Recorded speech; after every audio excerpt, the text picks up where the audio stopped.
जय माँ समले सांग मने तो चलो आज तुमके बुले नेमी राउरकेलार दुर्गा पेंडाल। हाँ एठाने एतकी भीड़ थिला और इटा होचे सेक्टर 2 इन ऑपरेशन सिंदूर रे जहाँ सब घटी थिला हेता स्टैचू बने थिले। और चलो भेट करमा हमर माँ संगे जने कि बहुत भल से एठाने डेकोरेशन भी हेथिला। तार परे मोर बहन के लागला ई डोंगा वाला झुलीती दुलबार मन।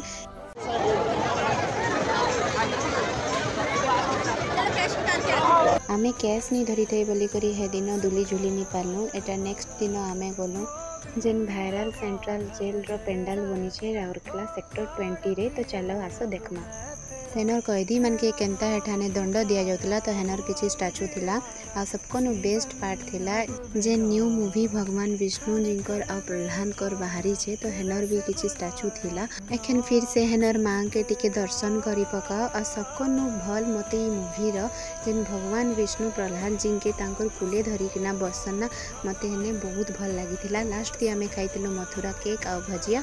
आज लगी इतकिना मिलमा गोटे ब्लॉग थी।